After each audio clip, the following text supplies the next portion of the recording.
Welcome to the Dice Gods. My name is Hydra, and in today's video we are going to talk about the important big things that dropped yesterday from Corvus Belli with the update to Infinity N5. First of all, let's do a little bit of history.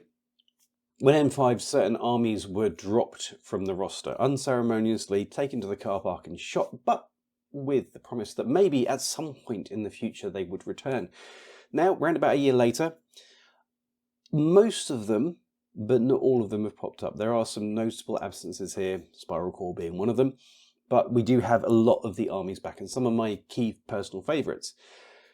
Now, this update was massive. It was intimidating in the size and scope and breadth of updates that it made to the system. Now, this is clearly a good thing. We like to have new toys and we like to have old toys back, which is especially important, I think, for those of you out there who have these armies, who felt disenfranchised, who felt absolutely hacked off, being polite, at the start of M5 when your armies that you'd had for many years had been removed. This is nothing but a great thing. This is nothing but good news.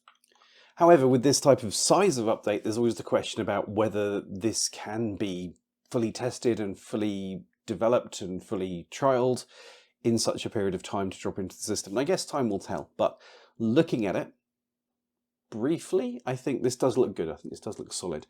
There are some major changes inside of here which we talk about. I think not just in the actual facts and figures that we see in front of us, but in the way that Corvus Belli is thinking about certain armies, which I think is really interesting. Finally, a note on this. This video is going to be massive. There's no two ways about that. I can't avoid that. There's so much to cover. But all I'm going to be covering in this video is an overview of the returning profiles. Now, that's kind of important, and any of the sort of major changes, because there are profiles that have remained in N5 or have been added in N5 that have gone into these lists, which we're not going to talk about. And some of them have got sectorial specific buffs added to them as part of this update. I'm not going to be talking about those because that is such a massive volume of information to go through and track those changes and look at how they differ. We will cover that at some point with the main faction focused videos when these come up and they go through the rotation somewhere around 2045. That's roughly when I think I'll be done with that series. Anyway, when we do the faction focus on these particular forces, we'll go into detail there about what those units are and how they work. But I'm not going to cover every particular change because there's so many and it's so far-reaching, and it's almost like when you look at the changelog that's out there from Corvus Belli, there seem to be more. Even than I'm probably wrong, but it feels like things that I didn't see on the changelog. You look at the unit within the army building, like, well, that's different. That's updated. So yeah, it's certainly an interesting time. Now, for you newbies, I am going to be talking very briefly about the armies, very briefly about what they are and how they work in a second, but we're not going to be going deep into the muscle connective tissue of how these things function. Again, that's what the faction focus is for. We will look at fireteams, we'll look at fireteam compositions and how those functions, because I think that's important. There's some very important changes there for the armies. And for members and patrons at the end, I've got some example lists, which are updated versions of armies that I used to run. As I say, some of these armies I have run since N2, so I know them very well. Shock Army and NeoTerran were two of my main armies, as was Vision for a while. Those were my main loves. So I have views. It was really fun playing with the army builder and taking old style lists and upgrading them to N5. But well, members and patrons, you'll see that at the end. But for the rest of you, let's start with who's back. So we regained 6 of, I think, 8 armies that were removed with M5. So we have regained the NeoTerran Caledonian army. So NeoTerran is, or NCA, depending on how you want to term it. NCA very much is the elite of the elite. They are, within lore from memory, the force which protects the centre of the human sphere's power, the Concilium, I think. They protect all of that, so they have the best of the toys and some really kick-ass medium infantry, some horrifically horrible heavy infantry with hidden deployment and mimetism -6, and then another one that doesn't have any of that, but it does have MSV3. Just these absolute tank boss badass units. NCA is a lot of fun because it's a very elite, very focused force, and what it does incredibly well. It does have some tricks in there, to be fair. It does have some things that your opponents won't appreciate coming up against. The Ulan, for example, is just a horrific monster of a thing. So, as NCA, then we have Shock Army of Acontecimento. 10 points if you can say Acontecimento 10 times in a row without stuttering, and you're not Spanish or from that kind of language group. So Shock Army, ASA, SAA, all the same thing. These guys, this is Vietnam in space. This is violence over armor. This is shock and awe. This is just... I always used to say that Shock Army is the gaming equivalent of a brick in a sock. There is no finesse, there is only violence. You swing that as hard as you possibly can at the enemy, and you do it repeatedly until they've stopped doing the thing that you didn't want them to do, and then you keep swinging the brick in the sock. You don't actually stop until the end of turn 3 when somebody makes you and pulls you physically off the table. Shock Army is just glorious for that output and that clarity of violent vision, and I adore them for it. So. Next up we have Varuna. We have the Water Boys of Pan-Oceania. These are they're an oddball faction for me in many ways. They're based on an aqua planet, so we have lots of weird and wonderful things that appear in Varuna that you don't really see anywhere else, and it makes them very interesting. It makes them possibly one of the most unique ways, arguably, to play Pan-Oceania. You've still got the epic shooty gunny, but this is the home of the cutters. This is the home of Crocmen, for goodness sake. So hidden deployment, infiltrating, mimetism -6 specialists. That's not something that you get inside of Pano. You get inside of Varuna. That's the thing we do all day. So they're very, very cool, very, very interesting flavour of Pano. Next up, we go into the world of Ariadna. We have the Force de Response de Rapide Merovingian, MRRF, the French, Merovingian, yeah, we love them. These guys, their flavour, and actually the Caledonians to an extent they've changed a bit as well. When these guys were originally out, N2 and 3, we didn't have the 15 trooper cap. I think that came in with N4 from memory. I'm going to get corrected in that. We certainly didn't have it in N2, and certainly for MRF, I used to love taking 20-25 trooper lists because you could do that. What you have with the French is a lot of warm bodies who are roughly capable at probably hitting the side of a barn from the inside 40% of the time. That's kind of that's kind of what they do. They have some very cool units in there, don't get me wrong, but they're not. It's high volume. Chuck enough at the wall and something's going to stick. That said, I had some epic successes. I've glued a Marut tag from LF to the floor with Ariadna before with chasseurs, and then nuked it with the Zouave. So they do have some damage output, but most of the fun was being like, here's all of the things, haha, and then causing anarchy from there. They got some really flavourful units as well, some really interesting and unique ones, but we love them. Caledonia Highland Army, the Scots, or Freedom. There are going to be many, probably, references to your favourite Scottish historical movies of days gone by. Laddie my boy. No Simpsons references. We're not doing that. That's not probably, but that kind of stuff. So Caledonia Highland Army, what do they do? Wolves, berserkers, squishy people, lots of it. And up-close violence. They like hitting people with things. The Scottish in this game thrive in hitting people with things. That's kind of their whole thing. With StarCo, so StarCo is another non-aligned army. This is just a blend of stuff. From memory, Nomads, a little bit of Hack, some Ariadna in there, and it's all kind of blended up into a fine paste to create some variety. So this is probably the least interesting of all of them because there's not really anything new there. It's just a remixing of stuff. So this is I'm going to acknowledge the fact it exists, but we're not really going to go into it because that's not really that interesting. So, what's actually been done here? What has this update brought to the table? Well, a lot.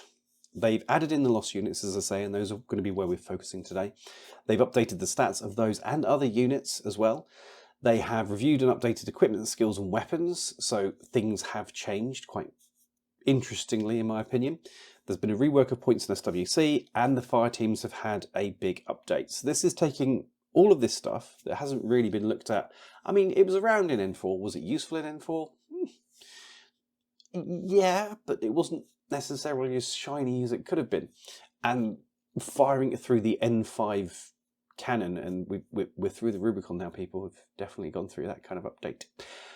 So does that result in these being a successful sort of migration to the N5 sphere?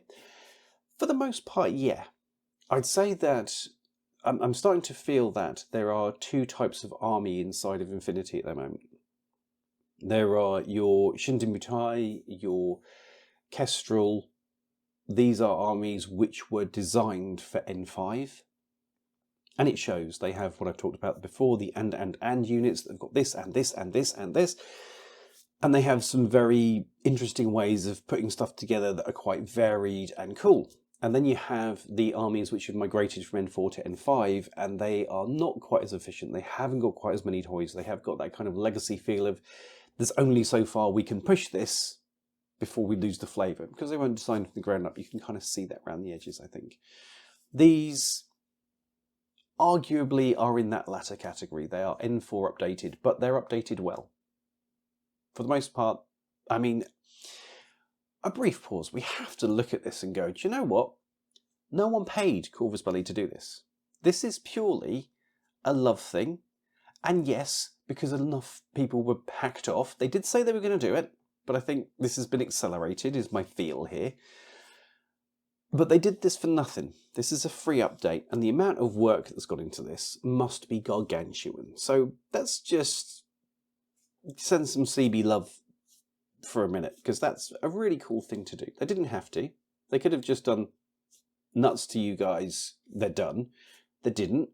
I think that was wise from a community perspective. I think there are still some people that are annoyed. I know there are still some people that are annoyed that this ever happened in the first place, but it is good, and I am pleased and grateful for the fact that they have brought this back.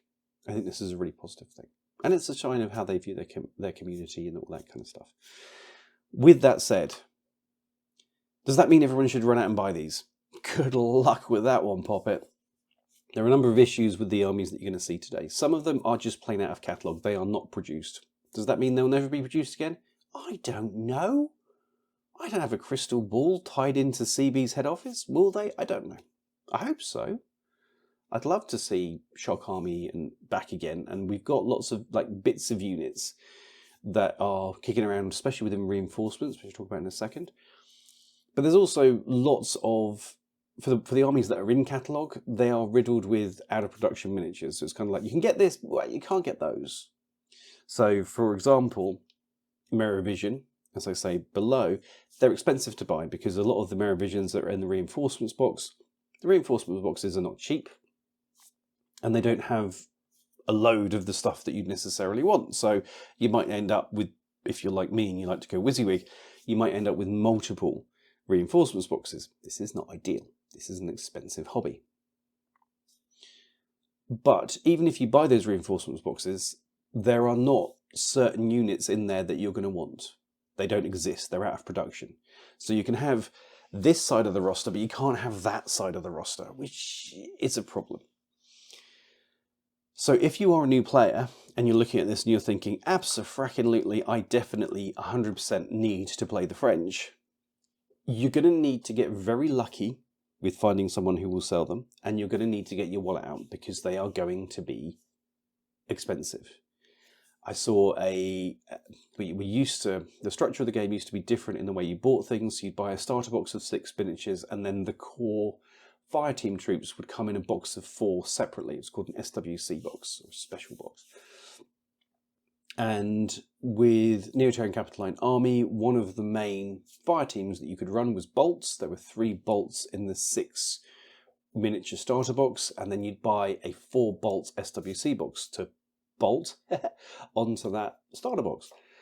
I saw a SWC box go for €100 the other day. I've seen them go for 75. I've seen them go for 150. And that's just 4 miniatures, and you're not going to use all of those. So there can be an issue if CB isn't producing these miniatures, which, if you're listening, CB, and clearly you are, because this is the Dice Gods and we know that you love us, but if you are listening, could you give us maybe 6 months of being able to order everything from these? That would just be great. That would just be amazing. It would hit me exactly in the sweet spot of, I have no impulse control over purchases, and I've got 6 months to get enough of this money together so I can buy all of it. That's an absolute sweet spot for me and will work perfectly. And it does encompass both Christmas and my birthday. So I'm just saying. Anyway. So yeah, if you're a newbie and you don't have loads of money, maybe for the time being, until CB pushes these ones out there, just be aware of these armies more than get hyped about playing them, because it can be a very expensive hobby. But with that said, let's start with the splish splash boom that is Varuna. So what have we added to the roster for Varuna? The Kamau, an iconic unit for Varuna. It just completely evaporated with M5. Evaporated water. Anyway, they're back. They've had an update. They've gone 6-2 with movement, which is... Now, we are going to look at their stats in detail in a second, but Kamau are light infantry. 6-2 movement on light infantry is bonkers. Next up, we have some Echo Bravo. So Echo Bravo are airborne deployed troopers with decoy 1 and surprise attack -3. Again, another iconic and distinctly Varuna unit. Again, we'll look at those very much in a second. Then Orc Varuna flavour. We are going to look at these because I think it's interesting and it's good to look at one example.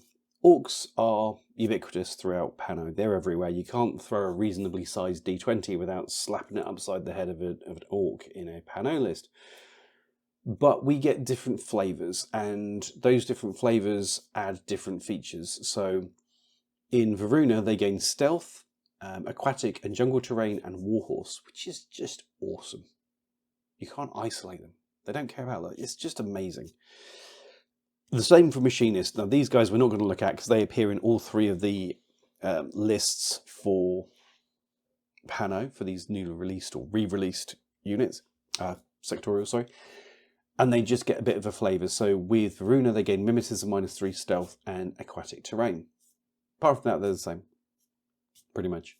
So, yeah, I'm not going to look at those in detail because it's a Machinist with stuff on top. And we finally lost the Swallows, the big boy on the right there. Now, that is a legendary unit. Yes, we have the Swallows Mark II, but the Swallows Mark II is not the Swallows Mark I. And the Swallows, well, I think N1 was when this first appeared. So it was one of the eldest, most sort of venerated tags in the game. This was actually the second model that they had. The original was an iconic unit. I do need to buy one of those, actually. Fantastic unit, really, really cool. Very good friend of mine, Joel, used to spend his time with that one. Go first, speculative fire with a grenade launcher into the enemy's deployment zone, profit. They were a lot of fun. Very, very cool unit. Now gone. They shall be missed. So we progress, I guess. But anyway. So those are the added and the removed units. Let's go in detail. So here are the Kamau. So these are light infantry. These are one of the core units. Probably the core unit in many ways for Varuna's fireteam backbone. Yeah, I know there are other options. I know there are better options, but they're awesome. So as I say, light infantry with 6-2 movement. How freaking cool is that? CC15 is okay. BS13. That is Pano, but better.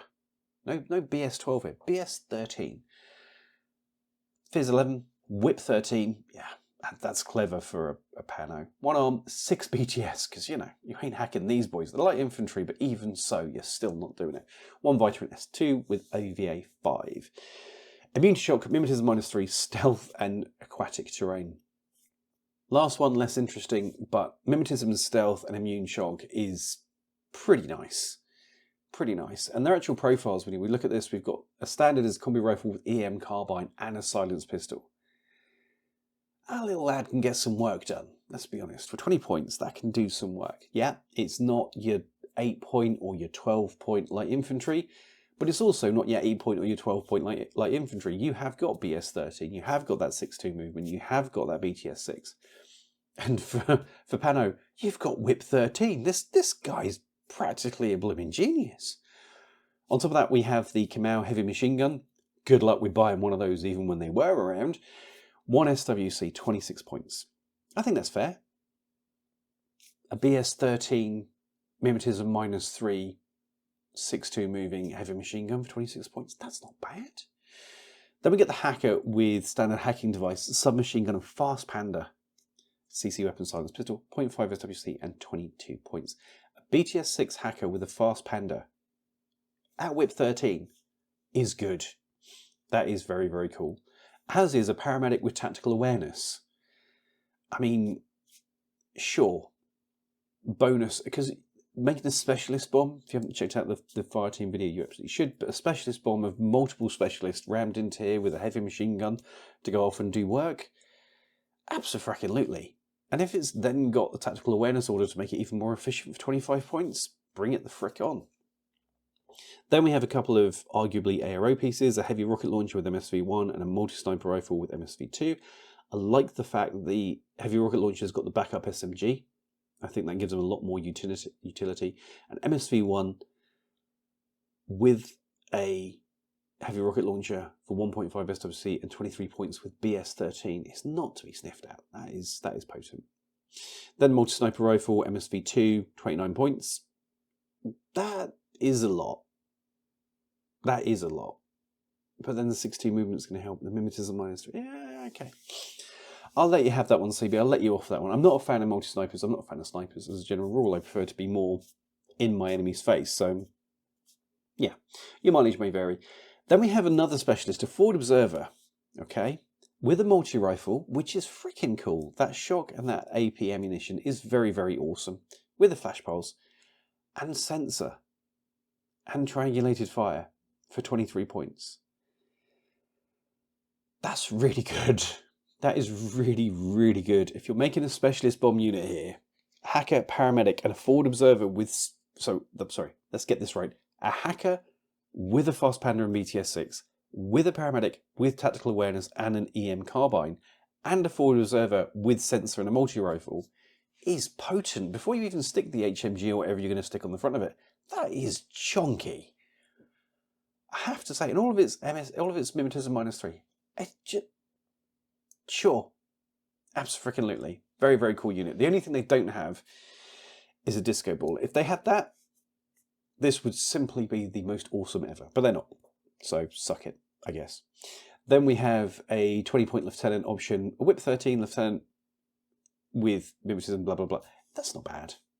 That's not bad. I think it's on that kind of borderline of I need to do something with it because it's so many points, but I don't want to because it's my lieutenant. But they are in fact fast fish, and I do like them very, very much. I've always liked the Kamau, and this just makes it, yeah, just puts me even more in a happy place with these guys. I think they're awesome. Next we have the Echo Bravo, the flying fish. So 4-4 movement, CC15, BS-13 again, because of course BS-13. Fizz 11, okay, we can live with that. Whip 12, there it is. On 1, BTS-3, just going to slap that BTS-3 in there because we can. 1 Vita.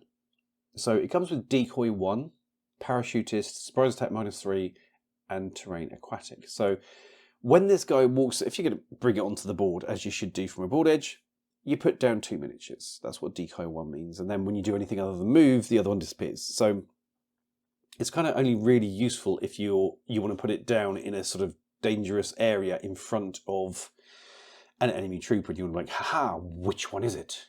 Guess. That's kind of where it's useful. But it's a nice thing to have. I mean, you pay points for it. Could you live without it? Probably. Would mimetism be better? Definitely. But yeah, it's not bad. So what can you have on the Echo Bravo, which is a light infantry again? You can have a light rocket launcher and a boarding shotgun +1 burst, because absolutely. 26 points. It's not awful, but it's not... Red Fury, 1 SWC and 25 points. Okay, a BS-13 Red Fury appearing in your backfield is not polite, is not nice, is funny if you're running it, but yeah. And then we have a paramedic with combi rifle, light shotgun, wild parrot for comedy value, so an area weapon that you can just put down. That is really something you just slap in the middle of the enemy's deployment zone and be like, right, go on, move anything, I dare you. But that's cool. That's a cool unit. But then we get the hacker. So Whip 12 is not great. Let's be honest. Let's just take a moment and acknowledge the fact that a Whip 12 hacker is nothing special. It, 50-50 chance if he tries to hack or just choose on the hacking device. Just, it could do. You never know. But the BTS-3 is surprisingly useful, I have to say. That BTS-3, if you're actually going to attack someone, the BTS-3 will help if you lose the fight. Combi rifle is cool, and a Panzerfaust. Because of course that's what we needed. So you're in a position where you can kind of deploy in right in your enemies, sort of just right by their deployment zone. Then with your BS-13, you can nuke something with the Panzerfaust, and if that doesn't work, you can hack it. It's quite cool. It's quite... I can see that these guys are either going to be kind of comedy meme time, basically. I drop down, I go kaboom, and then hack. Even with the light rocket launcher, I drop down, I go nuke, and then I start fragging everything with the boarding shotgun. I mean, that light rocket launcher is the ultimate clear your backfield. Red Fury, good. A burst 3 boarding shotgun, hilarious. Just hilarious, especially on BS-13. If you get your enemy out of cover, you're hitting on 19s in good range. It's just filth. And I'm here for it, people. I'm absolutely here for it. I think that's cool. Never playing Varuna, but I still think it's cool. Then we have our heavy mackerel. We have orcs. Now, they are pretty much the same stat line you've come to know and love, and still the same great orky value. 60 movement, CC 15, BS 14, it's very, very nice. Fizz 14, so you ain't shooting me if I want to dodge. Whip 12, because a herp, thinking is hard. Shooting is easy, thinking is hard. Arm 4, BTS 3, and 2 Vita on an S2 unit with AVA 5. And they're immune to shock, because yes they are.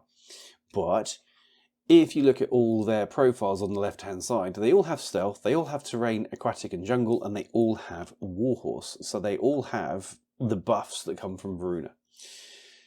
You then have the profiles that you're used to and you know and love. There's nothing from what I'm seeing there on a first glance that's particularly unusual or exotic, but the fact you have stealth and warhorse on these guys, so you can't isolate them, they don't care about loss of lieutenant. Awesome. Yeah, especially if you start chucking it. If you put this together in a fire team and you put that Timbot firewall in there, if you can hack it, if you can get through the firewall -3 and you can get through the BTS-3 and you do isolate me, I still don't care because I'm warhorse. Bite me. Very, very cool. And so we look at our shelling time. Ever try and come up with something that's vaguely amusing at 1 in the morning to do with fire teams? I did. Yeah. Mileage may vary. So they are the standard, as you'd expect, unlimited duos, 1 Harris, 1 Core. We have got the Fusilier Core Harris duo, which can be mixed in with Bapandra, and also Quinn and Uma Sorensen as Sorensen, sorry. Ooh, look out. As wildcards, they can get added in there and be matched. So if you want to go light, you can absolutely do that. If you want to do it properly, you have the now beautifully named Undertow Fire Team, which can get Patsy Garnet in it, Orcs and the Kamau. So you can put those together. You then have Knights of Montesa as well, and Machinists in there as well. What's interesting is you can take a Machinist and put him into that Kamau Fire Team, Now, the Kamau can take a hacker, a paramedic, and a forward observer, and then you can add a machinist who's an engineer into that fire team and keep it a pure matched fire team. So that is the ultimate specialist bomb right there. The ultimate, just kind of like, yep, there you go. And if you want to be really filthy about it, you take the machinist, the hacker, the forward observer, and the paramedic, and then you slap on the front of it an orc with a heavy machine gun. Because the machinist matches on the Kamau, that would give you 4, and then you'll have the orc in there as well. So that would be that would get you +1 BS from the 4 matched fire teams. You'd end up with BS 15 heavy machine gun, for example. Nothing about that's not funny. Nothing about that is not funny. So, very, very cool fire team. Then we have the cavalry fire teams with the Swallow Mark II, which you can take 2 of as a duo, or mix them in with the motorised Knight of Montesa, because of course you can. Absolutely. Yeah. And then a forward Montesa fire team as well. So there are some cool fire teams here. I think there's some really interesting things that you can mix in and sort of blend together. It's interesting that you can take Patsy in with Helots and put a Helot fire team together. It's a thing you could do. I don't know I would, but I think it's fluffy. So, but yeah, I think the Fusilier fire teams, I'd probably, if I was doing this, I'd run that Kamau fire team and maybe an Orc fire team just for pure comedy value. 3 Orcs, 4 Kamau, maybe 3 Kamau and a machinist, and just that's so cool. So, NeoTerran, the shiny best boys. These are the bestest boys. So who did we gain back in and who did we lose? We gained back in the Auxilia. They've got some new toys. The Hexus gained counter intel and just got a buff across the board. More about that in a second.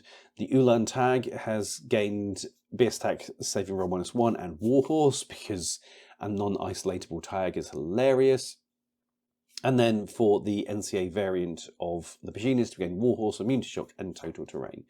So you see how the Varuna Machinist got Aqua and something else that it was terrained for, and then because NCA, it's just everything. Just don't care about terrain because we're NCA, so just bite me, basically.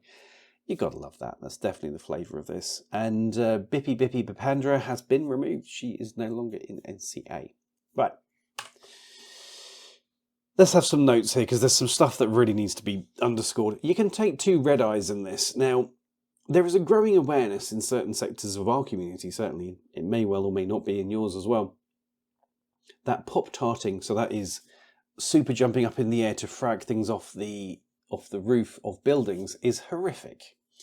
And means that no lieutenant is safe, where you normally just hide them. That's not a thing you can do if you're facing up against these dang things. And they can take 2. That's a lot. That is a lot, to be honest with you. It's possibly a bit much. I mean, BS 13, Mimetism -6 with a Spitfire chain rifle and Blitzen, or a Spitfire chain rifle and a grenade launcher. Yes, it's 44 or 45 points, but that is a lot of pop-tarting destruction, and you have to get through 2 of them with 2 structure and 6 armor and 6 BTS. Then they've added in Maximus in both of his forms, so in the operative form and in the tag form. So that's the thing that's happened as well. And Hannibal joined in here too. So although those are already existing units, they are filthy enough into an already filthy faction that they did deserve a sort of nod, that they were aware. But it's mostly that dual red eye that just makes my eyes cry, is what it does. That's just not fun. That's not fair. Don't do that, CB. No, we didn't need it. Anywho, let's look at the actual units that we've gained here. So we have the Auxilia. So before there were drummers, there were Auxilia. Dopey miniatures. Let's just get that out of the way now. Dopey miniatures. But 4-4 moving, CC16, BS11. So they shoot bad for Pano. Fizz 10, Whip 12, 1 arm, 0 BTS, 1 fighter. So they squishy, like boys. The standard one has a combi rifle, nanopulse +1, and an oxbot, because these guys all come with oxbots. Cover the oxbots in a second. Then we have a forward observer with combi, flash pulse, and nanopulsar. Then we have a forward observer with submachine gun and deployable repeater. And then we have a lieutenant profile for 15 points for a whip 12 lieutenant. That is surprisingly useful. We'll talk about why in 1 second. So what are your oxbots? They are synchronized, so they have to stay within 8 inches. Little doom boys of destruction with 360 visors, courage, and mimetism -3. They move 6'4", so they're quicker than the actual troops they're with. CC 13, BS 10, Fizz 10, Whip 11, 0 arm, 3 BTS 1 structure. Why do we care? Because the standard version, the Oxbot 1, has a heavy flamethrower. So you poke it around the corner, you set fire to everybody. That's what you do. That's the whole, that's the thing, that's the tweet right there. Around the corner, everything cooks. Yes. The Oxbot version 2 is even worse, because that is a Whip 11 forward observer. So if you have a, let's say, rough objective you have to take, there's lots of people covering it, maybe there's mines, you just wheel this little guy out, move him 6 inches up to the objective, and then you try and whip it with Whip 11 because it's a forward observer. If it dies, it was 7 points. That's disappointing. But if it doesn't die, legendary. Absolutely legendary. Again with a heavy flamethrower, but this time with a flash pulse, because of course, and a deployable repeater. That's right, these little guys, you take the SMG version, then both the forward observing auxiliary and his oxbot can put down repeaters at the same time. You can start pooping out repeaters all over the place. If you need to build a hacking network, accept no substitutes. And that lieutenant is actually surprisingly useful, although he's Whip 12, from a hiding, don't shoot me, please God, don't shoot me perspective, being able to stick him in a corner and then an oxbot in the approach towards him with a heavy flamethrower, it's kind of like you're going to have to deal with a heavy flamethrower, and it is going to burn your face off if you get close to it. There's no two ways about that. It's very, very potent. And the actual lieutenant itself has got that nanopulsar +1 burst, so it's got templates it can put down, it's got the combi rifle it can use if necessary. But to be honest with you, you spend most of your time with that lieutenant hiding behind a box and your opponent wondering why they'd ever bother trying to deal with it, because they're going to get set fire to with a nanopulsar, and yeah. It's, for 15 points, actually quite useful in my opinion. Actually quite potent, so well worth considering. Next up we have the Hexa. Now the Hexa is definitely fancy and deadly. They've always been fancy. Fancy miniatures, look them up, very, very pretty. But they have had, in the past, they were just at that point where their points cost and what they did and how squishy they were. I know a lot of players that had the issue of, yeah, or I can spend that on something good, reliably good, consistently good. Yeah. So they've had a buff, and actually I think that they're now at a really sweet spot, and they are as close to an auto-include as you can get, really, because they're just so potent. So 4-4 moving, CC 17, BS 13 is tasty. That Fizz of 10 is okay. Whip 13 is not bad at all. On 1, 3 BTS 1 biter. Squishy. But they have camouflage. They have counterintelligence. So you can instantly just, if you're going first, you can nope the enemy's ability to take away your one of your orders at that point. Courage, hidden deployment, comedy value right there. Immune to shock, mimetism -6, stealth, and surprise attack -3. The buff on the stats here, plus that counter intel, very, very much worth taking them now. They've also got some new toys. So we have an X visor on that Spitfire, and we have a silenced pistol with +1 burst. So these are, you know, you can take that Hexa, you can run it upfield, and you can absolutely dagger the behind off of people quite comfortably. They won't know it's there. I mean, if you go first, they will, because you'll nuke them with the counter intel. It's like, well, who did that? You don't know. No one is here. Actually, I wonder if I need to check whether counter intel will work if the miniature is not physically placed on the board. Because if it does, then you lose the hidden deployment. Oh, interesting. We shall check. So the joy of the first impressions video.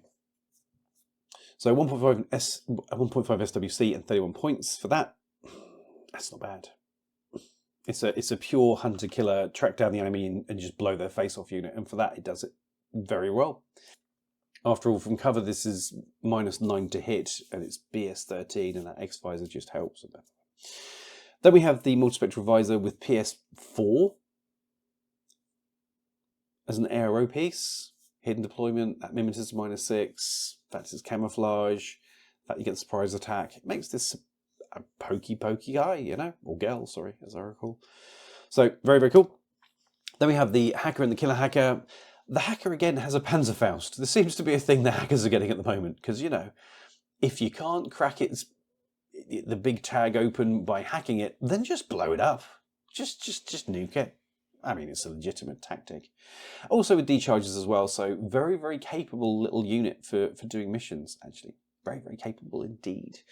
The decharges, the hacking, it's a lot. They can do some good work, let's be honest. The headquarters troops as well, so that will give them some ability to do other classifieds too. So very cool unit. And their points, though not cheap, they do bring now a lot to the table and a lot of capability. And I think, yeah, well, are they an auto-include? Maybe. I can see way more lists that would benefit from them than wouldn't. So yeah, Hexus. Then the mighty Ulan. Oh, how we love the Ulan. Who does not love a camo tag? I mean, what kind of monster wouldn't enjoy that? Anyone that's ever faced one, to be fair, that's who wouldn't enjoy it. But anyway, 6-4 movement, CC15, BS15, because yes, Fizz15, because yes, Whip 12, because no one's clever, Arm 6 and BTS 6 with 3 structure. You ain't hacking it and you ain't shooting it to death. That's basically what this boils down to. ECM guarded -6 is very nice. The BS Tech SR -1, so the standard buff to the output of all your weaponry. As I say, camouflage, courage, dodge only on 11. Gizmo kit only on 13. So then your Fizz is for you know, it's clearly for the, you know, other things. Yeah. Mimetism -3 is very, very tasty. Remote presence, surprise attack -3, tack aware, and warhorse, because isolating tags isn't a thing. You chew through the BT. I mean, you're gonna probably beat that Whip 12. Let's be honest with you. But you chew through that BTS 6. You isolate the thing, and it doesn't care. It's glorious. Then we get onto the extra profiles. So BS Tech AP. So it's a PS5 AP Spitfire. Yeah. And then a +1 burst heavy rocket launcher. So I think that's burst 3 that you'll be getting on that heavy rocket launcher, which, I mean, that's nice to have, not to face, realistically. You know, they are PS6 as a matter of course, but this is PS6 continuous AP, burst 3 on that heavy rocket launcher. So that's exciting. Yeah, and then you have the Feuerbach, which I always say wrong. Let's just get that out of the way. I always say that wrong. The FB, which gets +1 burst, which is well worth having. Yeah, I mean, taking that guy and making that burst 3 in active is very much worth it. With the APDA that's on there as standard, it's tasty, and of course that will be PS5 because of the BS Tech SR -1 effective. The fact that the FB has got a multi-pistol as well is just comedy to me. But 1.5 SWC and 70 points, or 1.5 SWC and 80 points for that Spitfire. It's not bad at all. Then you have the Specialist Operative Crabot inside. Sorry, that you can poop out, sorry, and runs with the tag and does missions in theory. So that's quite cool. That's quite good, you know. That's nice. I love an Ulan. I didn't run them enough. The points drop and the buffs on them, definitely. That heavy rocket launcher Spitfire loadout is hilarity itself. I'd absolutely run that all day now, to be honest with you. But very, very cool unit. And our fire teams, they've just kind of been tidied up. The important ones here, you've got the cheap Fusilier core that you can run, Harris or core. So as many Jews as you want, 1 Harris, 1 core, standard loadouts there. It's worth saying because not every army has that. But a Fusilier core with Orcs CSU that you can add in to the Fusilier and keep it pure, blockers, if you look at the wildcards as well, Blade, Quinn, Sorensen, these can get added in and keep it pure as well. So you can add in some nice features there. And then you have the NeoTerran fire team, which you can either do Orc or Bolt, and you need to do Bolts because Bolts are amazing. It's one of the reasons that I left out talking about the key units in the armies is because of Bolts, because they are team shiny, and I love Bolts. I used to run a Bolt core all of the time. I think they're brilliant. I think they're underrated.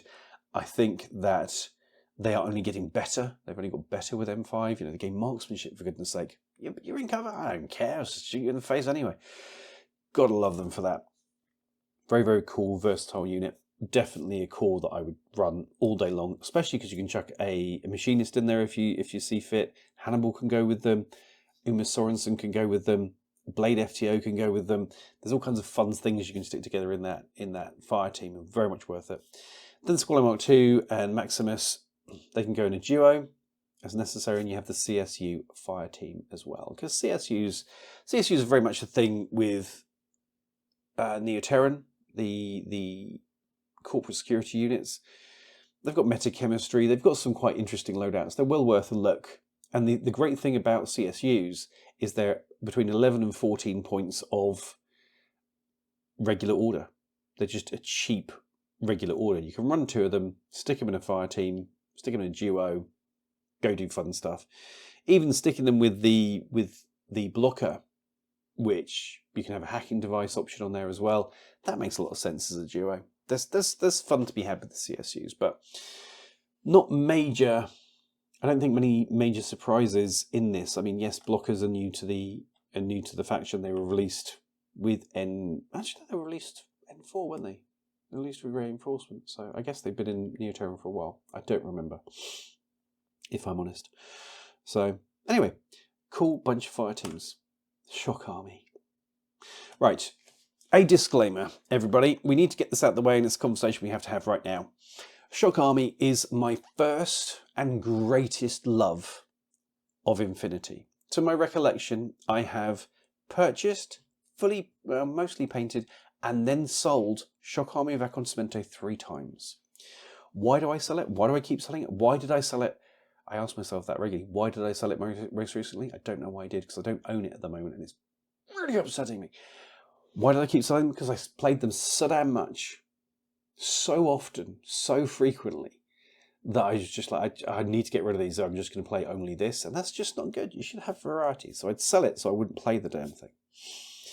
And actually, I sold the first one in N2 because I went 10 games without a loss, and the last 5 of those 10 wins were through tabling. I had so much fun. It was so good. So this section of the discussion is going to be so sprinkled with bias, so much fanboying and girly squeeing, and I make no apologies for any of that. With all of that said, brace yourself. Here's the best faction in Infinity. So what have we gained back? We have gained regulars back. If you haven't seen regulars, you need to see them. Shock Army is effectively Vietnam in space, and the regulars don't even need armour. They just have bare arms, and they're doing it regular style. Brilliant, brilliant, brilliant. Very cool, fantastic unit. Cheap as chips, violent as hell, love them. Then we have the Cali Commandos. Yeah, dropping in, kicking some butt. The Bagamarie. Epic, epic, genre-defining medium infantry that just gained NCO and Warhorse. So they took the best and they polished it to a fine shine. Oh, my boys and girls are now the shiniest. Then we have the Guardia de Salto, the single most underrated heavy infantry in the game, and capable of such acts of violence and horrible, horrible destruction. I've never been prouder of many than my 2 Guardas. They just always used to have fun. They've now gained 6 Sense and Mimetism -3, because if you're going to have the best in the Bagamarie, you even need the best for the Guarda, because then you've got the best medium infantry and heavy infantry all in one place, and that's perfectly fair, reasonable, and just. Then we have the Drago, the big tag on the right there, with the belt that everyone hated and I never had a problem with. That's just gained immunity to continuous. apparently Dragos catch fire a lot, and apparently they burn to death a lot, so Corvus Belli took pity and gave us immunity to continuous. I mean, you're fine, we'll take it. Then the Machinist for ASA, Mimesis -3 in terrain total. Because, you know, we need terrain total because we're cool. That's definitely a thing that we need. So, that's what got added in. No, it's not. We also gained 2 new characters, or regained 2 new characters. Karpal Singh, he gained NCO, he gained Martial Arts level 1, he gained immunity to shock and super jump. Jet propulsion. Jetpack. I can't remember. Don't you love that when you look at something, you know, I know exactly what that is until you actually need it. Yes, jet propulsion. And then we have Lieutenant Stephen Rao, Lieutenant Stephen Rao. That is a song I used to sing when putting him on the table, because Lieutenant Stephen Rao, he's gained Warhorse, he's got immunity shock. Look at him on the right hand side of the screen. That's Angry Jesus. I'll be taking no questions on this. Angry Jesus is back. Angry Jesus is beautiful. Don't mess with him. Let's look at these profiles. Okay. The regulars, the meat that the bullets all too frequently meet in Acontecimento. 4/4 movements, CC 13, BS 12, Phys 10, Whip 13. Whip 13. Hello. They're quite clever. They can't shoot as well as some of the other Pano light infantry, but they're quite bright. Not bright enough to wear armour because it's armour 0 and no BTS, because why would we need that? 1 Vita, S2 and Terrain Jungle. So, regular, combi rifle, 10 points. Bosh. Thank you very much. I just boshed. I feel dirty, but it was totally worth it. Then we have the Spitfire, who was the coolest miniature. Find the picture of the regular with Spitfire, sunglasses on, and he's just stood there being like, you want to do what to me? Pfft, bring it on. Absolute badass. 16 points on 1 SWC for that. Worth it all day long. Then we have the FO, Forward Observer. Deployable repeater on that guy.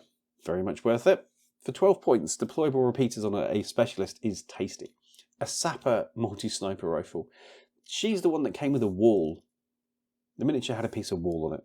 It had to be there, made perfect sense. It didn't. But there we go.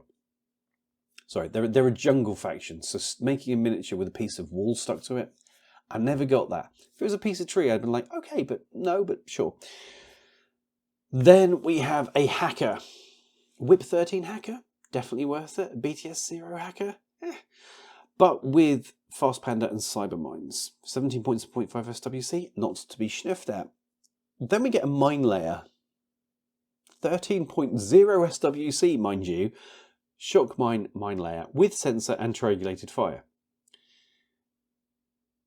So you have your Forward Observer and you have this, yeah, awesome, love it. So with that sensor and the +6 that confers, you're doing your discover for anything in zone of control at Whip 19. I can roll 20s all day, I'll be fine. Then we have a Paramedic, 12 points, a 10-point Lieutenant, a 10-point Whip 13 Lieutenant. And then we have the Specialist Operative for reinforcements. We can ignore that safely, that's absolutely fine. So, total availability, take these, Specialist Bomb, so the Forward Observer, the Mine Layer, the Hacker, a Paramedic, and a Spitfire, stick that together, you're going to spend, what, less than 70 points on a 5-trooper Specialist Bomb. You've got 4 Specialists, 4 Whip 13 Specialists, and a Spitfire, 3 Specialists, and a Mine Layer and Sensor, and a Spitfire in that one bundle. They'll be dodging on 11s, they'll be discovering on 16s. They're BS 13, they're effective because of the +1 from the fire. Yeah, absolutely. Regulars were always good, they remain good. They have just this great combination of different options you can select together, and it just works. It's very, very cool. Love them greatly. Akali Commandos, dropping in from space, doing the violence. They are a sky full of problems, and we love them for that. Are they as good as other things? No, but they've still got some tasty options in here. So 4/4 move, CC 16, BS 13, tasty. Phys 11, Whip 13, 2 arms, 0 BTS and 1 Vita, availability 3. The basic one comes with a combo rifle and EM carbine, because everything has EM carbines these days. They are definitely the new hotness that Corvus Belli likes to sprinkle like Salt Bay across everything that seems to sit still long enough. So cool, we'll just get used to that one. Then we have a specialist operative with boarding shotgun +1 burst, decharges, and a deployable repeater. That as a delivery system for violence and for completing missions is great. You drop it by the enemy's deployment zone, or in the middle if you want to do a combat jump and bounce your way in there. It takes some brave pants to do that because you've only got the Phys 11 to do it. But let's say you do. Walk it off the board edge. You can clean up your cheerleading order generating battery in the backfield with that boarding shotgun +1 burst. You've got decharges to do missions, specialist operative, you can do missions with that. And then you can start pooping out repeaters in the enemy's deployment zone to control anything that's inconveniently placed there. So if they have a guided missile bot in their backfield, just put a repeater by it and hack the damn thing. Shut it down. Good night, Vienna. Love it. But if you just prefer your violence more straightforward, you have the Spitfire. 1.5 SWC and 26 points on a BS-13 Arm 2 drop trooper. Sure, why not? Do it. Works for me.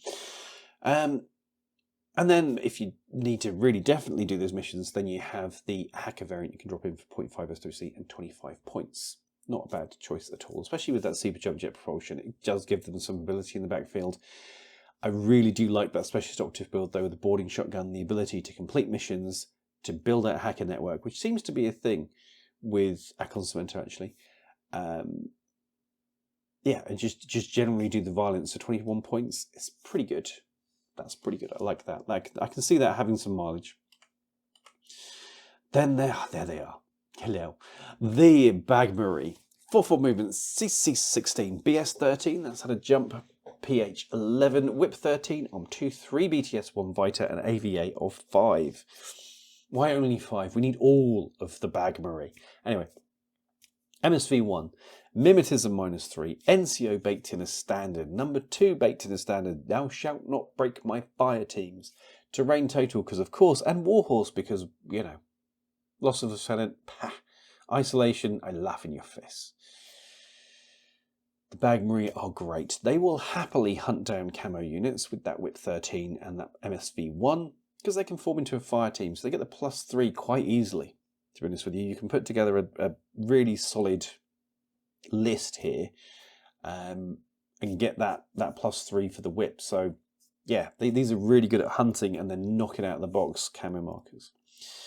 What do you get? As standard, combi rifle, light shotgun, 23 points. Okay, fine.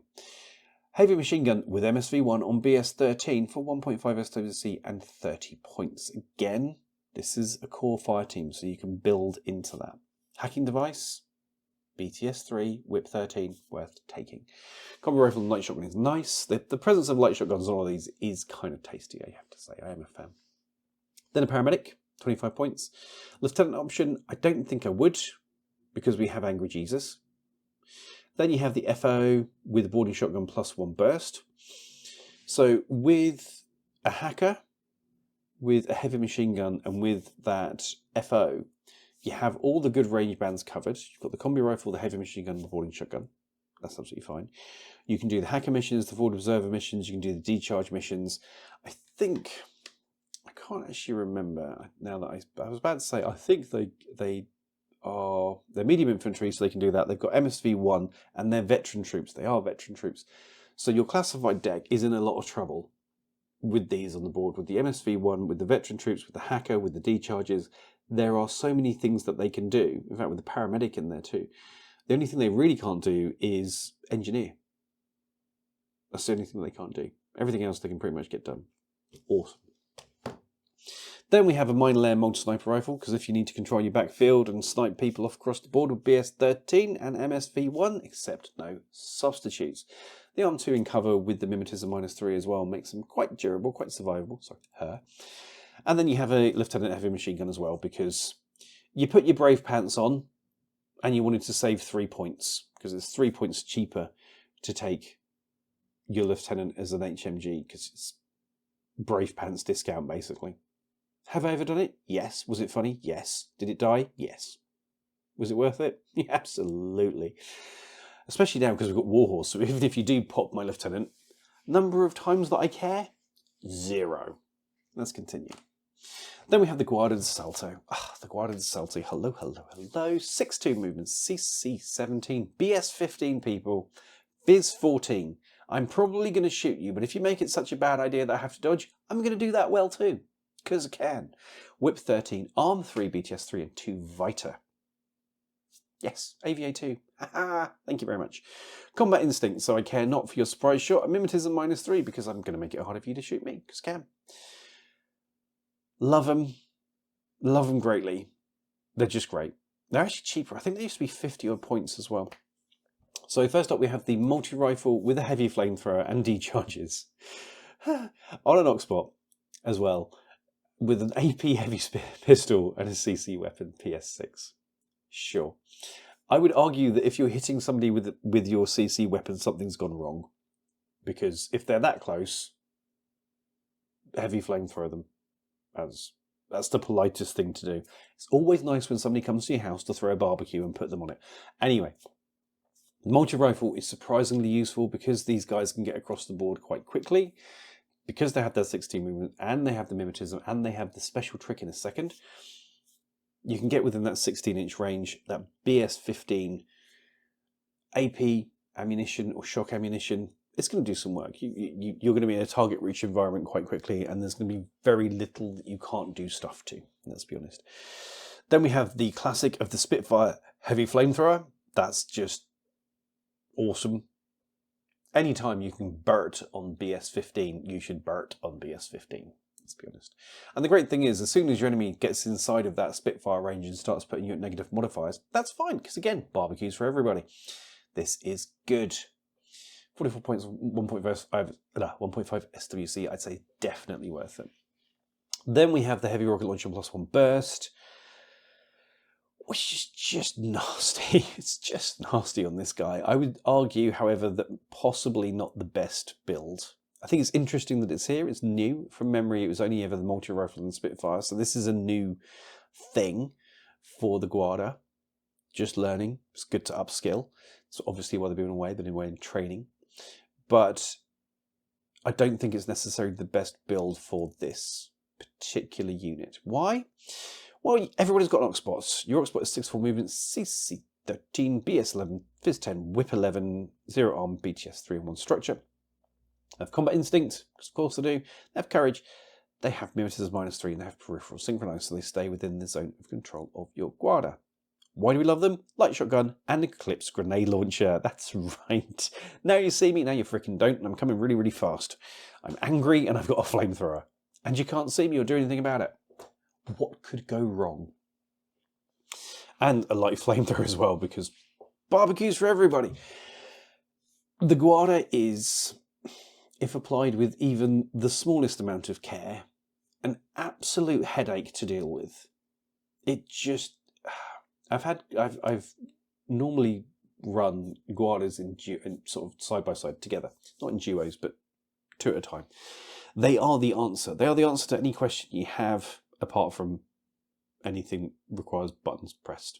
They can't press buttons. But anyway, they're not specialists, they can't do that. But if you need something violenced convincingly, your Guarda will violence it for you. The multi-rifle is surprisingly adept at taking on heavily armoured troopers because you have the AP in there and you have that BS-15. So you're going to reliably put 3 shots on target. And yeah, it's the age-old thing. If it's got lots of armour, make it through saves. Eventually it's going to start failing. And when it starts failing, things start falling off. But the Guarda, especially for light, medium infantry, remotes and stuff like that, it'll just buzz through them quite happily and do a horrific amount of damage. I do recall with a Guarda Spitfire engaging back in the day, 5-man core fire team from cover and shooting 4, putting 1 bullet in each of the fire team, getting 2 bullets back because that's how I used to work, hitting all of them, killing 3 and tanking the 2 shots that got through. So at the end of it, there were 3 dead, 2 still alive, and my Guarda was unwounded. I was like, well, guess what happens now? And did. They're horrific, absolute monsters, and everyone should have at least 2, because that's what you can have, so you should do that. Then we have the Drago. It's a boomstick delivery system. This is the hyper-rapid magnetic cannon in its natural environment. So 6'4", movement, 18cc, BS 15, that's what you need. Phys of 15, whip 13, arm 8. Hello. BTS 6 and 3 structure with an S7 tag. This is a heavy tag in its purest form. That's it. That's the tweet right there, people. ECM guided -6, BS attack SR1. So we're getting an extra point of damage on that hyper rapid magnetic cannon right there. Because of course we are. It has courage. It dodges on 11. It has Gizmo on 13. It's immune to continuous damage, which I think we can all agree is a massive load off. I know we were all concerned. I know we were all greatly worried by the whole thing. Don't worry, CB's got your back. They have remote presence in there. They have tactical awareness in there for that bonus extra shot that you absolutely definitely will need. And terrain jungle. Armed with the hyper rapid magnetic cannon to reach out and touch you wherever you shall be. And the heavy flamethrower +1 burst if you get close enough to me that I have to. An AP CCW if it all goes horribly wrong. And 1.5 SWC and 76 points. In a minute, we're going to talk about a Metro. A Metro is a Merovingian Munchkin. With its rifle variant, it's 8 points. Okay? These guys, I mean, they're BS 11, but they're meat that the enemy will frequently turn into sausages, and that's kind of their whole thing. That's the whole point of a Metro. But if you give a Metro, who's a bit rubbish, a heavy machine gun, now, suddenly, he's 1 SWC. Whereas Death Dealing Boomstick here is 1.5 SWC.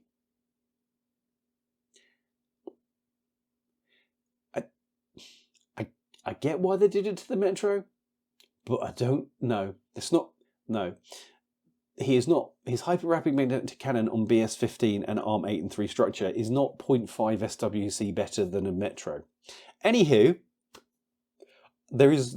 I get the method to the madness, but dear Lord, CB, no. Anyway, then you have the Crabot inside, 6'4" movement, Phys 10, whip 12, blah blah blah blah blah. Courage, dodge +3, mimetism -3, peripheral ancillary, spec op. So you can send this little guy tottering across the board to poke buttons while your Drago goes boom boom boom from the backfield. That's what Drago do. The heavy flamethrower is there if anyone's stupid enough to try and get close and deal with it. That's what it's there for. And obviously the immunity continuous damage is in case the heavy flamethrower goes completely wrong and sets fire to the tag. Clearly that's what that's there for. But anyway, I love me a Drago. I think they're phenomenal. Yeah, I've missed them. Somebody offered me one the other day, a brand new one with all the pieces, and the temptation is keeping me up at night. I do not need a Drago. I don't. Right, moving on. Kapil Singh, the boss man of the Akali Commandos. 4-4 movement, CC 12, BS 13, Phys 12, Whip 13, Arm 2, 3 BTS, and a fighter. So combat jump, immunity to shock, martial arts level 1, NCO, parachutist, religious trooper, stealth, and super jump jet propulsion. Yeah, there comes in chain of command or specialist operative variants. The chain of command gets decharged and boarding shotgun +1 special die, which is interesting. A boarding pistol, because he's boarding apparently, and 26 points. Or you get spec ops with the specialist operative with decharges, an AP combi rifle, assault pistol, 28 points. I've always liked Kapil Singh. I have always liked him. I think it's a really funky miniature. I think it looks really, really good. I do think, as I have always thought, that it's just a bit expensive for what it does. And the problem is, so his chain of command variant is 26 points. For 18 points, you can get Agnes Ferreira. And she starts on the board without it really being an issue. You can save those 8 points and spend them somewhere else because you're going to need them. And I mean, chain of command does make him a specialist. I want the boarding shotgun, but I don't want the chain of command because that means that I've probably got an aggressive lieutenant, but I don't want to be combat jumping my lieutenant replacement into my enemy's face. Yeah. He, for me, still suffers the same problem. He's the coolest miniature on everyone. even with NCO, even with all of the stuff that's put on here, he just doesn't quite. I'd rather take a normal Akali. I mean, when we go back to those, 26 points will get you a Spitfire, or it will get you a chain of command boarding shotgun. I mean, yes, NCO, yeah, I get it, but no. He's still cool, but I'm still not. And Lieutenant Stephen Rao, Lieutenant Stephen Rao. Angry Jesus is back. He has risen. It is the third quarter that he has been out of the game, and he has risen again. Hallelujah. So, I'm not trying to offend anyone with that, but I do amuse myself way too much. Shout out to Joe, I believe, who's the original sort of mentioner of Angry Jesus. So much love to you, buddy. 4-4 movement, CC16, BS13, Biz 11, Whip 14, 2 arm, 3 BTS, 1 Vita, S2. He's a Bag Marie on steroids, basically. Multi-spectral visor level 1, immunity shock, mimetism -3. Number 2, specialist operative, because he can boot buttons. I mean, you could. Terrain total, and Warhorse. Now, you can take him in various flavours. He's always got a combat rifle and decharges. He's always got an assault pistol. 25 or 27 points. The NCO variant, interesting, because it lets you play shell games, because it makes it look like a lieutenant, but even though it isn't. Or you can take the +1 command token or the +1 order. I just really like Lieutenant Stephen Rao. It's a Whip 14 lieutenant at the end of the day, with Arm 2, 3 BTS, multi-spectral visor. He's got that assault pistol. He can do some work with that. I never see a problem with Lieutenant Stephen Rao. And the thing is, if you take him and you take the +1 lieutenant order for that 27 points, you get your Whip 14 lieutenant, but your normal Bag Marie are all NCO, so they can take those 2 orders and you can use that to power a fire team. So he becomes a battery for your Bag Marie, medium infantry, death dealing of destruction, chompy, kick him in the face, Harris or Core, whatever you want to do with it.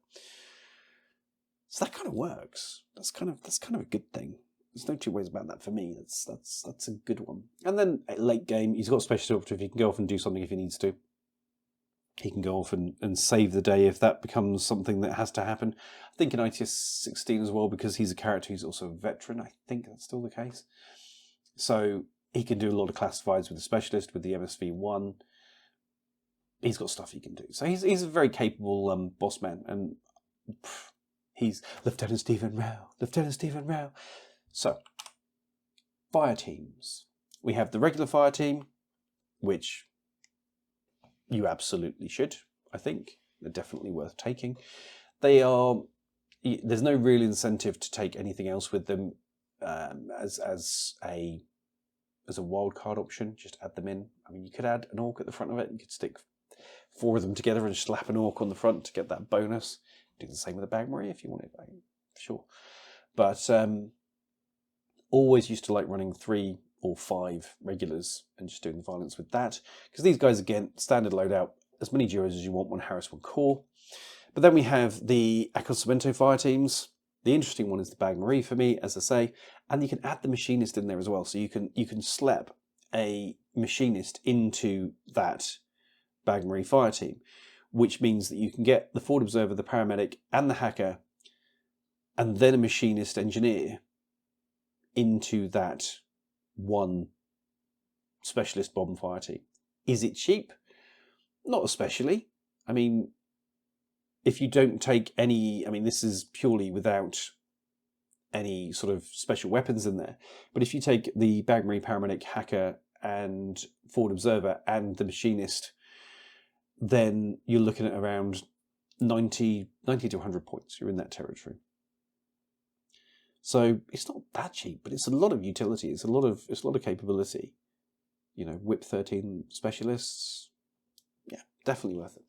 So that for me is very much one to look out for. You can check Knights of Montessa in there if you want. This is originally where they appeared, actually, interestingly enough. So you can do that. That's the thing you can do.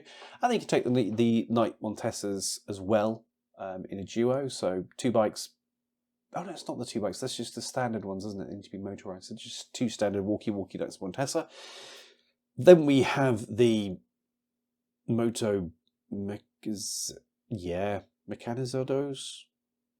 I am too English for that. I'm sorry, everybody. I am. Then we've got the Tick Balane. AVA 2, sorry, the max of 2, sorry, it's a duo. Brain in gear there, trying to pronounce that, fire team. So Tick Balangs, so the Stingray series, the smaller tags you can run with knights on bikes, or the Bulleteers, or the Drago. Yeah, you can do that. If you're running 2 Tick Balangs, what's wrong with you? Who hurt you? But running them as a duo gets you up the field quicker and more efficiently, especially because from memory they're also, I think they have tack aware as well. So, and it gets you to use the very sexy and beautiful new miniature, although the old one is clearly better. The original is clearly a better unit, a better miniature. Eduardo lives on. So, yeah, a cool tag duo. So these, you can be very efficient here. You know, if you're going to take those tags, if you're going to take motorized Montesas, which are very much worth doing, Bagmarine fire team, regular fire team, you can do some good work. Wildcards, you've got Lieutenant Stephen Rao. He can go in with Lieutenant Stephen Rao. He can go in with the Bagmarine fire team, or you can just run him, as I say, as a separate lieutenant, which I think is very much worth doing. And you also, the other great thing about Acontecimento is you have those LF units like Skylar and Nagas in here as well. This is very cool. You should definitely look at this. You can't buy it. It's not available. And if it was, you should buy it. But you know, look at that. Look at the army drool. Be very, very happy, very, very excited, and then just regret the fact we can't get it yet. And CB, for goodness sake. Right, équipe baguette. The French are coming. The French are coming. Brace yourself, one and all. So, our main changes. We have added in the Metros. The Metros are back, baby. Yeah, they've just had a bit of a buff around the edges. As well as we have the 4 deployment +4, dodge +3, +1 inch on the dodge, Warhorse and Religious Troop, because it's what was needed to be better. And we have lost the Alguacile Hacker, which is, yeah, I understand. It was Meravisions used to have it, so no hackers at all in there, but then we have gained the Mercenary Hacker, whose name, as I can clearly remember, I'm just seeing whether you know. Yeah, but they gained that one. It's completely gone now. Don't you love that? War Drivers. They gained the War Drivers. Thank you very much. Those shouting at the back. So they gained the War Drivers, so they didn't need the Alguacile. The Alguacile is gone. Missed. Forgotten. Never mind. Let's have a look at these. The Metros. Now we're shooting abilities. So one of the big things that we've gained here is BS11. They used to be BS10. Doesn't sound like much, but you'd be amazed how efficiently my Metros could miss things. Put a couple of little tweaks and buffs and bits and pieces around the edges here, and you're looking at it a little bit better. They've also gained chain colts. So they used to not be able to shoot, really, because they were BS10, and you had to kind of suck it. But now we've got chain colts, so if you can't shoot, you can just template. I mean, sure. Why the heck not? Standard loadout rifle and chain colt, 8 points. I mean, it's cheap as they come. It's incredibly cheap order with the rifle and chain colt stuck on it. The heavy machine gun has rocketed. That one SWC that I mentioned earlier, and 18 points. I think it's gone up slightly in points, but it's doubled in SWC. So, to be clear, because I have no soul, the comedy used to be taking 5 Metros, all with heavy machine guns, because they used to be 0.5 SWC. And because of the way the rules worked in N2 and N3 and N4, that meant that in ARO, all of those heavy machine guns got 2 shots, not a special die, but 2 shots. And they had +3 to their BS because they were a 5 trooper core. So you were then BS 13 plus mods for range. So you were often on 16s and you were chucking out 10. It was hilarious. And if it died, no one cared because Metros is kind of what they're for. So, hey ho.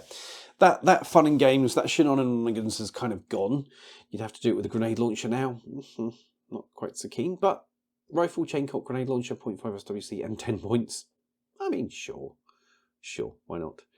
We'll come back to the surprise attack ones in a second. Then we have a paramedic for 10 points. We have a lieutenant for 8 points, 0 SWC, and the Spec Ops Comlink for reinforcements. Then you have these 3 surprise attack, camouflage 1 use, infiltration troopers.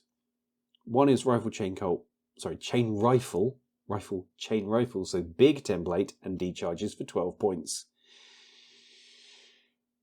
When you absolutely need to stop the enemy from getting near that objective with a mine that just keeps going, 12 points. Then we have the funsies of the rifle, chain colt, Panzerfaust, because 13 points for a Panzerfaust that pops out and goes, surprise, boom. Never gets old. A lot of armies have that in this day and age. That's absolutely fine. But this is a 13-point rifle, chain colt, Panzerfaust with a regular order. It's pretty good value, however you slice it. Then we have the rifle, chain colt, grenade launcher. Again, camouflage, 1 use, infiltration, surprise attack, which is cool. I mean, you know, you can get some mileage. Grenade launchers can be good. And 0.5 SWC and 14 points for an infiltrating one, because their range bands can be a bit short.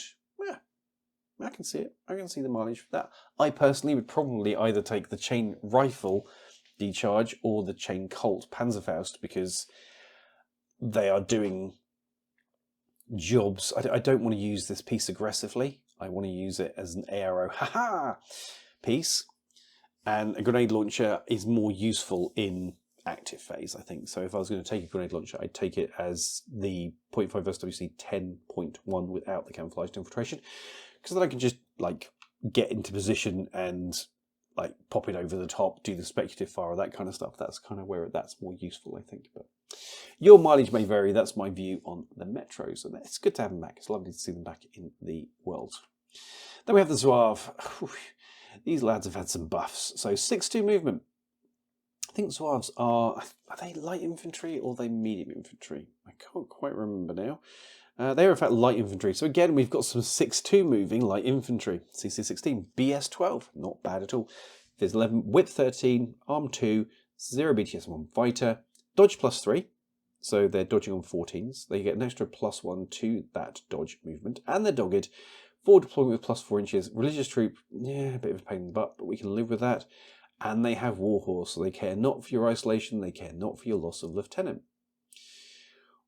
What do they have? First of all, we've got 5 FTO profiles, so 5 linkable profiles. Panzerfaust AP rifle, assault pistol for 21 points.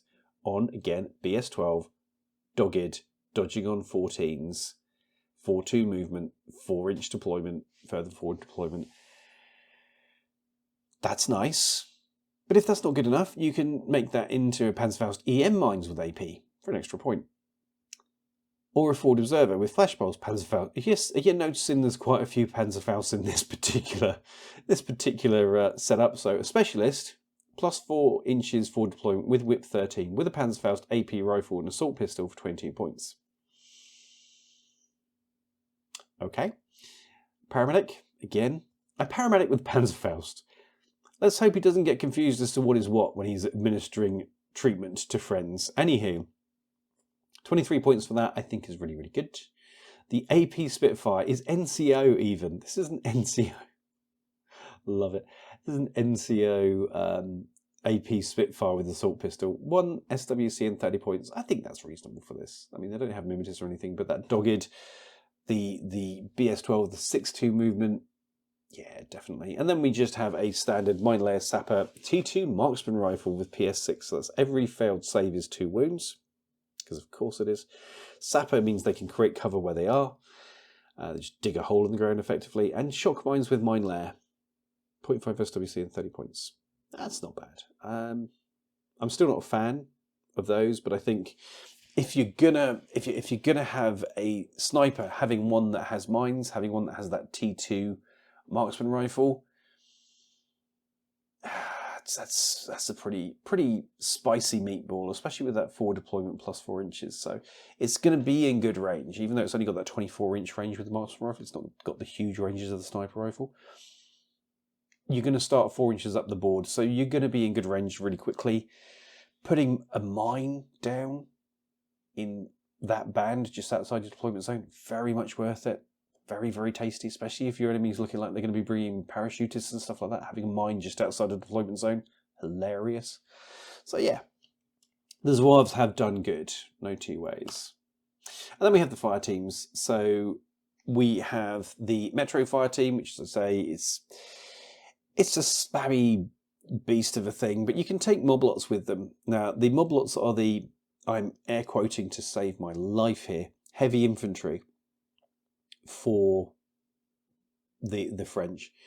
They only actually have 1 Vita, but they've got 3 arm, and they dodge with a special die, and they have BS attack shock, and they're immune to immobilization, and they medikit on a PH-14. They've got mimetism -3 and attack aware and all this kind of stuff with BS-13. So you can take a moblot with an AP Spitfire and slap it on the front of some Metros and start, because the moblot's got the key word of Metros, you can start getting the BS +1 onto him quite easily, quite cheaply, because taking a moblot and sticking some 8-point Metros with it is neither here nor there, really, is it? It just helps. It just makes it better. You can also take a 112, which is a Doctor, and slap that on in there as well. So you can get some nice specialists. The main Metro profiles only really come with that paramedic, so having a Doctor is always better. And you can put the War Driving Hacker, whose name I can remember when I read it, on there too. So yeah, I mean, it's not a match, but you can do that specialist bomb. You can make that, and quite cheap with those 8-point Metros. That's cool. The Loop Gurus, we didn't talk about those today, which is probably a good thing because they're not pleasant either. They are a good light infantry, and they've got some nice tricks and some nice gear on them. They've got marksmanship on their viral weaponry as well, which just makes them tasty. And the Apache is just a monster for chewing people up to spit them out. Then you can do a Moblot or a Briscar fire team. Briscard's also very, very cool. They're multispectral visor, climbing plus, medium infantry with Warhorse, heavy rocket launcher, AP everything, including sniper rifle. In fact, an AP shock sniper rifle, because that's something that we needed, and an AP marksman rifle on a paramedic or a forward observer. So the Briscards make a very, very tasty core fire team, as do the Moblots. Again, we're stuck with as many duos as you want, 1 Harris, 1 core. Then the Anaconda. I love an Anaconda. I think they're very, very cool as well. AP Spitfire or heavy machine gun on those. You can take 2 of them, so you can duo those up, or put them with the 112 motorized, or with a Moblot, or with the tractor mule, the courier tractor mule. Sure, I can see the benefit if you take the heavy machine gun Anaconda, because it's got a Panzerfaust. If you put the courier with it, which has baggage, then you can automatically reload that Anaconda and keep the Panzerfaust shots going, if you see fit. We can also take the Zouave as FTO options, as we mentioned, and those can go in the FRM lists, fire team, sorry, so with the Moblots of the Briscards, so you can make a really interesting mix and match type fire team with Zouaves, with Moblots and Briscards, and just blend those together to get something horrific, which is very much worth it, I think. Definitely worth looking at and considering. So yeah, they are not necessarily the largest volume of fire team options, but you've got a great range of different ways you can put stuff together. Mixing Moblots, Briscards, Zouave, potentially Wolfgang Amadeus. I think he's got I was reading somewhere he's got BS attack continuous damage now, and Discover +6 and stuff like that. He is, Wolfgang just got useful. He's always been one of those things that I've always thought looked cooler than was actual to use, but I think with how he's been buffed now, he's very much worth checking out. That's one you should put on your homework to be read thing. Caledonia. Okay, beware the haggis, people. The Scots are coming. Look up your whiskey. So, added units. We've got the Volunteers back. The 3rd Highlander Grey Rifles have gained BS attack saving roll -1, Berserk +3, Warhorse immunity, immobilization B. The Morimers have gained BS attacks, sorry, saving roll -2, because, you know, Q, that's why. BS attack -3, because also Q, that's why. They're immune to arm, immune to immobilization B, and they've got no wounding incapacitation, so yeah, they ain't dying anytime soon. The Wolvers have gained martial arts level 3, disco +6, and dodge +2, which makes a lot of sense. Then we've had some Nice touches to the Cameroonians. They've gained dodge plus 1 inch immunity, arm, and no cover. They've also got cheaper, because that was the thing you need to do to werewolves, is make them cheaper. Then Isabel McGregor has gained Warhorse, immunity, shock, and dogged. So she just got a little bit more useful. Let's look at those volunteers. Cheapest of the cheap. These have had the same thing as the Metro, really. They've gone from 0.5 SWC up to 1 for their HMG. They've gained chain colts. Again, 4/4 movements, CC 13, BS 11. I think they used to be 10. Fizz 11, Whip 12, 1 arm, 0 BTS, and 1 Vita. So they're a little bit tougher than Metros. Terrain jungle, terrain mountain. Fair enough. I don't know how the Scots got good at jungle, but they did. We're not going to ask the question. And the mountain I get over dales and glens and such like. I get that. Totally fine. But the jungle, I don't. Anyway. Volunteers, as I say, some nice loadouts. Good up close and personal. You've got the grenade launcher options in there. Again, we have the option to do the surprise attack, single use camouflage infiltration, although not with the Panzerfaust. So that's a little bit disappointing. And you've got the lieutenant option again. Rifle chain colt, 8 points for a Whip 12 lieutenant. It's, you know, not bad. They are quite a funky little loadout. I should be as excited for these as I am for the Metros, but I never really played Caledonians. They never really spoke to me. I always found them a little bit like hairy and ginger and tartany. I never wanted to paint the tartan on them, to be honest with you. That's what it comes down to. I was just scared of the tartan, which is, you know, legit. But a good, cheap, regular order battery, basically, and capable fire team have put together well. Then we start getting into the greys. So 60 movement on this one. CC 23, BS 13 is good. Fizz 13 is good. Whip 12, 3 arm is nice. 0 BTS, 1 Vita. Berserk plus 3, so that takes their CC up to 26 if you Berserk. Yay.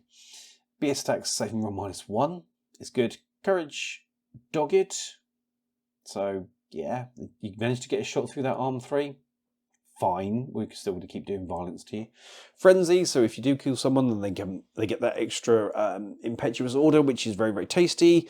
They're immune to immobilization and shock, and they have Warhorse because, you know, Harlan the Greys care not for their leadership and care not for being isolated. Loadouts, the T2 rifle is tasty. You know, that 2 wound is very nice. Light shotgun plus 1. Grenades and smoke grenades is tasty. Everybody here is packing smoke grenades, which is really, really good. You then have an HMG. Oh yeah, the AP heavy pistol, also tasty. HMG option, T2 boarding shotgun plus 1 burst. Ouch. It's going to leave a mark.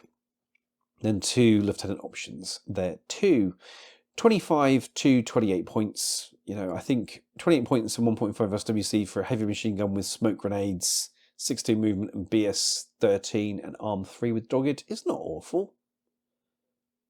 I'd be happier with no wounding cap over dogged, but I get why not. And it's actually, yeah, 28 points is not too bad for that loadout at all.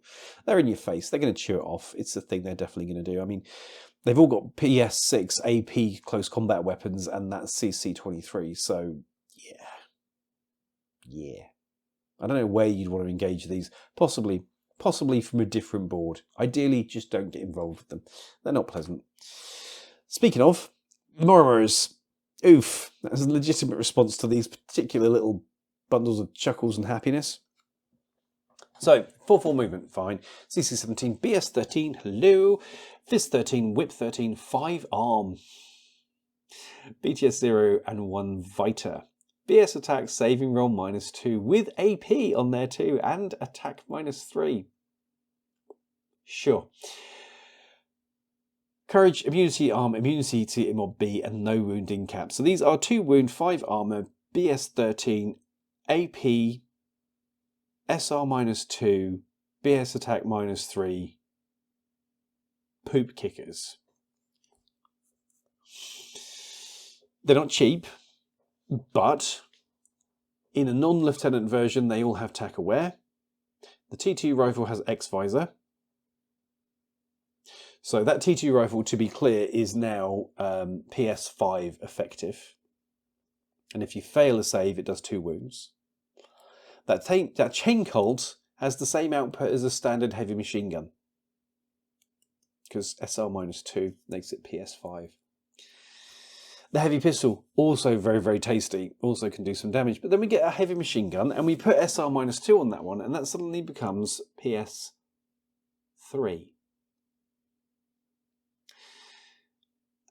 I mean, sure. I mean, why not? That's just, yeah, that hits harder than a Tag's HMG. Because of course it does. It makes, yes. I honestly think they've been at the whiskey. They just got in the mode of doing this, rewriting these things by just having a shed load of whiskey. Like, right, what can we do? Give them all of the things. It makes sense. They are cool. I love it. The lieutenant options, then you can take same loadouts, same points cost, 0.5 SWC cheaper on the HMG actually, and you get +1 lieutenant order. And there's only one NCO option in this faction, so it's not really, you're not going to take more of a lieutenant to power an NCO bubble. You can use it to power itself, but sure, go for it, why not? Then we end up with the Knights Walvers. Apparently main changes continued. Somebody didn't change the title of this page, did they? Or they ran out of ideas of things to say. One of the other. So, 6-2 movement, CC23, BS12, Fizz 14, Whip 13, 3 Arm, 3 BTS, and 2 Vita. These guys can take some killing. Berserk +3, so that's CC26 effective. Climbing +, Courage, Discover +6, Dodge +2 inches, Frenzy, Martial Arts level 3, so that is actually CC29. Because of course it is. And Natural Born Warrior to avoid some of those negative modifiers coming in close combat. You can then take a Heavy Shotgun Panzerfaust Grenades +1 for 30 points. A Mark 12 with Grenades +1 for 34 points. We're going to talk about the close combat stuff in a second. Just wait for it, wait for it. T2 Rifle Light Shotgun Grenades +1 for 29. And AP Spitfire with Grenades +1 for 1 SWC and 37 points. So a BS12 AP Spitfire for 37 points on a 3 Arm 2 Vita Trooper is not awful. It's terrible. It's not great. It's not, yeah. Anyway, boarding pistol is okay, but then AP Shock CC weapon with PS5. So just to recap, we're CCing on 29 with that Berserk, because you're going to probably Berserk, and the martial arts, because yeah. And you're going to zip across the board, and when you get across the board and you start punching people, you're doing it with PS5, AP and Shock. It's a life choice that one can certainly make. And of course, being the other great thing is, because they're martial arts level 3, they also get their +1 special die. So you're throwing 3 dice at 29. So you're critting on 20 and 1 through 9 with AP Shock. Why not? Let's do it. That sounds fun. Then we get some more Wolf Faces. We get the Cameroonians, 6-4 movement, so very quick. CC23 seems to be a thing for this faction. BS10, you don't need your BS, it's irrelevant. Fizz 16, just try and shoot it. If it doesn't want to get shot, you ain't shooting anything, buddy. Whip 12, you don't need that. Arm 4, so if you do hit it, if you do manage to not, like, if it does manage to fail its dodge, then it's still got quite a lot of arm. 3 BTS and 2 Vita, so yeah. And you can take 3 of these guys, because of course you can. Courage, dodge +1 inch, immunity to arm, so that is always going to be Arm 4. Impetuous, Natural Born Warrior, no cover, fair enough, and Super Jump. So these guys, I mean, to be clear, these are irregular and impetuous. So they're generated in 2 orders and they have to go on themselves. But that's a lot. That is an awful lot. They have a chain rifle +1 burst. They have smoke grenades. So that Fizz 16 is really, really handy when you start tiffing out smoke grenades like candy. And the standard grenades with PS6 as well. Also really useful. And because, you know, why the hell not? A T2CC weapon with PS4. So PS4, and if you fail, 2 wounds. Sure. Sure. Let's just send that screaming across the board. Let's just send 3 of them screaming across the board for 18 points apiece. So what? Maths don't fail now. 54 points? 54 points for 3 of them? That's a life choice right there. And yeah, suddenly your enemy is going to end up with a lot of dogs chewing on their face at close range, putting down templates with grenades, smoke grenades, chain rifle. I mean, all you do is you chuck a smoke grenade out and then you charge into it and nom anything that's inside it. I think that's legitimately the way forward. But yeah, I think they've got a nice lift for this particular update. I think they've done well, the Cameroonians, and it's a cool miniature. I'd love to see more of these on the board, as long as I'm not playing against them. Then we have Isabel and Gregor. If you're going to take the big boys, the Muramars, with the lieutenant option, having her as a chain of command is not a bad call. So 4/4 movement, CC 13, BS 12, 11 Fizz, Whip 13, 2 arm, 0 BTS, 1 Vita, Courage, Dogged, Immune Shock, and Warhorse. Okay, fine. TT rifle, decharges, EM mine, flash pulse, assault pistol, CC weapon. You can either take her as a hacker, which is pretty crazy, Whip 13 hacker, which is just a nice touch for Ariadne. Any time you can get the non-war driver hacker options, it's good. She's a little bit more expensive, of course, but then she's got a T2 rifle, decharges, blah, blah, blah, blah, blah. She's a character, so she's a veteran, so she can do quite a lot of missions. She's quite capable of doing them. Or you can just take her as a chain of command. But 25 points for a chain of command, yeah, it's quite a lot. But if you're going to be aggressive, then yeah, absolutely. Cool. So our freedom fire teams. That's got a lot more negative connotations than it used to have, but here we are. So our freedom fire teams. Unlimited duos, 1 Harris, 1 core. Volunteers can get a 1/1/2 added to them. Wallace can be added to them. Isabel and McGregor can be added to them. Would you? Probably not, but you could. It's an option. Scots Guards, very, very cool fire team. Check those ones out. Caledonian Muramars or the Highlander Greys. They can be mixed in together to make an interesting fire team. You can add Isabella McGregor there too, which is kind of funky. Then a Highlander fire team, the Galwegians fire team. Again, there's a lot of really cool fire teams in here, and you can put some real great versatility in it. It's one thing that I always looked at Caledonian and thought, you can do some really cool things here, and these guys very much can now. The Wolver fire team, I mean, they are a cool, if we go back and look at those, where are they? The Wolvers. They're a cool unit. They are a cool unit. They're a little bit expensive, but, they are funky. But when we start adding in Caden First Strike and a nod to young Problem for pointing this one out, Caden First Strike's got a bit of a buff. He's now got Berserk +6, and he's got Martial Arts level 1. His CC's 23. So he can go into, to be clear, he's a wild card option at the bottom right there that can go in with the Wolvers. So you stick him in with, I don't know, 2 Wolvers, and you send them charging across the board to go into CC with people, okay? Caden First Strike, he's CC 23, Berserk +6, and Martial Arts level 1. So you charge him his full movement, which is 8 inches, with the Wolvers going with him in a Harris, for example. And he gets into close combat with Les Ennemis, okay, which he's probably going to do. Now, that Martial Arts level 1 is going to give the enemy -3 to their mod, but he's going to be CC 29. If he has 2 Wolvers with him, they're going to get into base-to-base 2, and that's going to give him +1 for each of those. So he's going to be throwing 3 dice at 29. And he has a APT2 PS5 CC weapon. There are a lot of things you're going to delete with that particular fire team. Is it going to be around 90 points? Yes, it is. But you've got volunteers that you can create as a battery in a fire team to buff that. That's entirely doable. And we have lots of options in here as well for smoke grenades that can cover the approach. Do you see how this starts sitting together?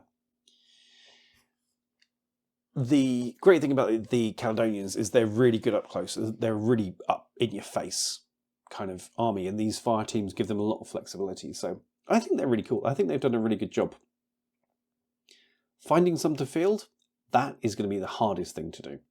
But Very, very cool unit. Very, very cool army, sorry, if you can get the units together to make a list. Next, we have StarCo. This is the last one, the Mercs. No, I'm not doing that. It's a blend of Nomads, some Hack, Ariadne, and Mercs. There's nothing new. This is just a classic. If you know anything about those armies, then look at StarCo, and it's that, basically. Yeah, it's another Merc force. It's very, very cool. Then we're going to have a look at some lists that I have spun up in some of my favourite armies. This is just for members and Patreons. If you haven't already, do please consider doing that, because it supports what I'm doing, lets me do this kind of stuff. It costs less than a coffee and makes my day, and everything's great. So what I've done here is I've taken some N2 and some N3 lists and spun them up in the new N5 just to see what kind of stupidity I could come up with and what that would do. So members, let's go forth, and free people over on the YouTubes, I shall see you all in a moment. Thank you to the members and patrons who have made this happen. You don't just get the lists that you've just been reading, you also get a thank you. So this is the current status. I still struggle to comprehend that so many of you have supported me, and I couldn't be more grateful. It's amazing. So thank you all so very much. And as I've said before, if you would like to get the full Dice Gods experience and no ads on these videos, then you can sign up for less than a cup of coffee, and it makes me do more stuff, and you get more stuff, and everybody wins, really, like these fantastic human beings. That said, thank you all for watching. I hope you found this interesting. Look forward to the deep dives in these factions coming in the faction focuses for these in the fullness of time. Members, if you want to see the faction focuses for these, do let me know over on Discord so that I can put that into the flow of stuff coming up. But like, share and subscribe to spread the word of the Dice Gods out there and help me grow, and algorithm, all the stuff you hear all the other YouTubers say, that, but worse. Thank you so much for watching. You have a great day. I will see you all again soon. Goodbye.